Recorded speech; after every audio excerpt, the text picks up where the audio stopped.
ये देखिए, हल्के के हिसाब से पहले भी बात होती है जो भी। एक लाजमी सी बात है, देखिए, एक तो रूटीन के काम होते हैं। कोई भी सरकार हो वो ये तो अफोर्ड नहीं कर सकती कि वो एक जिले में काम कराए दूसरे में ना कराए। तो रूट बहुत सारी स्कीम्स हैं, मान लीजिए अस्पताल हैं, वो सभी जगह पे हैं। वो स्कूल है तो सभी जगह पे हैं। जो और महकमे काम करते हैं वो सभी जगह पे हैं। तो ऐसा नहीं होता कि बिल्कुल ही वो हो जाए। लेकिन हाँ, ये सही है कि जो विशेष तौर पे मुख्यमंत्री का हल्का होता है उसको हमेशा से एक वीआईपी का वो दर्जा प्राप्त रहता है। हम लोग भी, आपने भी सुना होगा, बहुत सालों तक ये कहा जाता था जब भजनलाल जी मुख्यमंत्री थे कि जी आदमपुर का सबसे ज्यादा विकास हो रहा है, आदमपुर को स्पेशल ट्रीटमेंट मिल रहा है ना। जब बंसीलाल जी थे तो तोशाम के बारे में कहते थे। चौटाला साहब थे तो वो वैसे तो सिरसा से थे, लेकिन नरवाना से उन्होंने वो सीट रिटेन करी थी जब 2 सीटों से लड़े थे। तो नरवाना को लेकर ये होता था कि नरवाना में सबसे ज्यादा नौकरियां मिली हैं।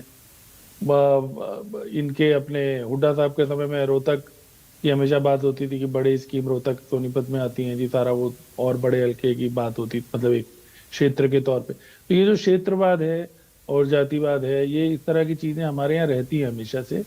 तो वो एलिगेशन लगते हैं। जो एक इसमें बात मैं ऐड करना चाहूंगा वो ये है कि बहुत बार ये होता है कि हम विधानसभा में देखते हैं, कायदे में जो विधानसभा का एक बड़ा काम, कानून बनाना तो है ही, लेकिन एक बड़ा काम ये है कि जो जनप्रतिनिधि हैं, जैसे अभी पंजेटा जी कह रहे थे कि अगर वो हल्के में घूम रहे हैं और अगर वो प्रॉब्लम को उठा रहे हैं तो वो सही बात है, उनको हक है निश्चित तौर पे वहां भी उठा सकते हैं। लेकिन विधानसभा के अंदर भी ये एक बड़ा काम होता है कि जो जनप्रतिनिधि हैं वो अपने क्षेत्र की समस्याएं रखें।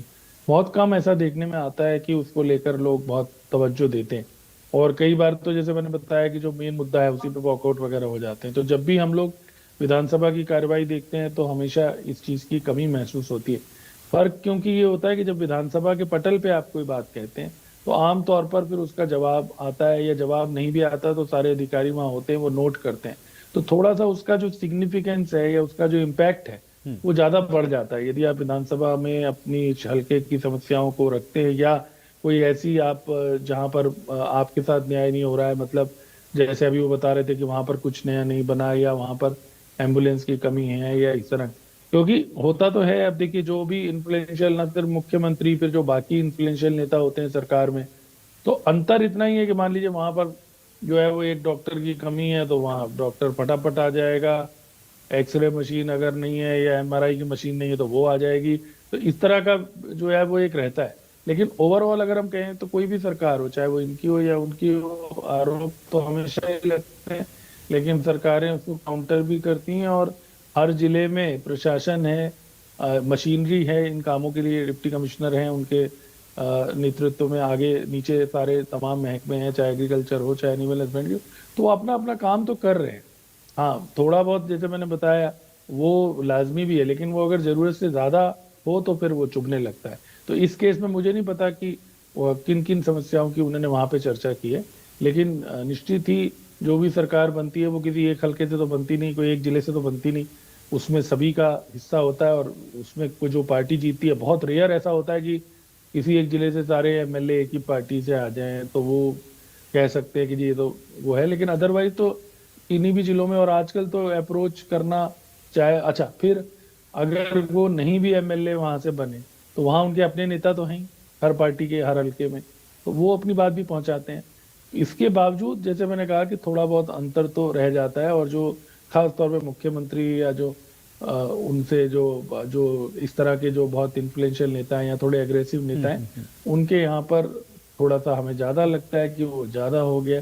तो इतनी सी बात है। लेकिन ये क्षेत्रवाद हरियाणा में मुद्दा रहा है, रोहतक हो, क्योंकि अलग अलग क्षेत्रों से लोग बने। चौटाला साहब सिरसा साइड से बने, भजनलाल जी का मैंने बताया, रोहतक का बताया, मनोहर लाल जी करनाल से बने। इवन सीएम सिटी जैसे बोलते हैं, या उस जिले का जो उपायुक्त होता है या उस जिले के जो अधिकारी होते हैं, उनको भी एक विशेष माना जाता है कि जी वो कुछ उनमें खास बात है इसलिए वो मुख्यमंत्री के गृह जिले में है या उनके उसमें है। तो ये एक पूरी प्रक्रिया है। लेकिन निश्चित ही अगर कोई ऐसा मामला है जो जनता की उससे जुड़ा हुआ है, सुविधा से, तो सरकार को उस पर कार्रवाई तो करनी ही चाहिए। और विपक्ष उसको मुद्दा बनाता है हमेशा। ठीक है गलावा जी, एक तो ट्रिपल इंजन का क्या फायदा हुआ है ये। देखिए, इसमें दो राय नहीं है कि जिन प्रदेशों में, अब मान लीजिए ये चंद्रबाबू नायडू के लिए तो बहुत फेमस है कि वो जब भी दिल्ली आते हैं तो कुछ बड़ा प्रोजेक्ट के लिए अनुदान ले जाते हैं। जब बादल साहब पंजाब में थे मुख्यमंत्री, तो मैं आपको बताऊं कि, और केंद्र में मनमोहन सिंह की सरकार थी, लेकिन ना जाने कितने बड़े इंस्टीट्यूट मोहाली में आए। उनसे अगर हम तुलना करेंगे तो पंजाब में नहीं आए थे, हरियाणा में नहीं आ पाए थे उतने। आईसर, नाइपर, न जाने कितने आईएसपी गिनना शुरू करें। तो इसमें तो कोई दो राय नहीं कि जो क्षेत्र के लोग इन्फ्लुएंस ज्यादा रखते हैं, या जिस क्षेत्र के लोगों के सरकार में दखल ज्यादा होती है, या जैसे मैंने उदाहरण बिहार दिया है, कि बिहार। जिस बिहार। क्षेत्र से मुख्यमंत्री होते हैं, उन क्षेत्रों में जो है थोड़ा आसानी प्रशासन की ज्यादा होती है। लेकिन मैं बार बार यही कह रहा हूँ कि देखिए, जब जाते हैं आजकल के सभी हलकों में भी मुख्यमंत्री के भी कार्यक्रम होते हैं और भी चीजें होती हैं। तो और जहां तक डबल इंजन का आप कह रहे हो, नेचुरली जो बड़े प्रोजेक्ट हैं, मान लीजिए कोई रेल कोच फैक्ट्री है, या कोई ड्रग पार्क है, या कोई इस तरह के जब कुछ बड़े प्रोजेक्ट होते हैं जो केंद्र सरकार के द्वारा दिए जाते हैं। मान लीजिए सरकार ने ये तय किया कि 2 ड्रग पार्क बनाए जाएंगे, कोविड के बाद ये हुआ भी था। अब वो अभी उनका निर्माण वगैरह तो नहीं हुआ कि, लेकिन शायद एक हिमाचल को मिला और एक गुजरात को मिला। तो वो उसमें फिर वो सभी राज्यों से वो मांगते हैं, हर राज्य अपना दावा पेश कर। तो वहां पर तो ये चीजें चलती हैं तो लाभ होता है, अगर हम डबल इंजन की बात करें। सिमिलरली जैसे मैंने कहा कि जिस क्षेत्र से, मान लीजिए किसी एक जिले से सारे विधायक जो हैं वो सत्तारूढ़ दल के हैं या विपक्ष के कम है, तो वहां फर्क पड़ सकता है। लेकिन अगेन मैं वही कहूंगा कि ये डिपेंड करता है कि जो हमारे जनप्रतिनिधि हैं या जो नेतृत्व कर रहे हैं लोग, वो अपनी बात किस तरह से रखते हैं, किस तरह से दबाव बनाते हैं। और जरूरी नहीं है, अगेन वही मैं बता रहा था कि जरूरी नहीं कि वो जीता ही हो, कोई जो भी चुनाव होगा। मान लीजिए एलनाबाद से अभय चौटाला जीत गए, लेकिन कोई हारा भी ना, तो जो लोग हारे वो भी तो, उनका भी प्रभाव रहता है, उनमें बीजेपी के भी लोग होंगे जिनकी सरकार है। तो वो लोग अगर वो करते हैं, कोशिश करें, असर्ट करें, तो मुझे लगता है कि आजकल का जिस तरह का समय है, अभी आप देख ही रहे हो कि एक हल्के से एक बयान आया और आप पूरी डिबेट ही कर रहे हैं। तो इससे आज के जमाने में बात पहुंच जाती है। तो मुझे पर्सनली ऐसा लगता है, अगेन जैसे मैंने कहा कि जो मुख्यमंत्री का हल्का है वो हमेशा ही एक उसको वो मिलता है, तरजीह मिलती है।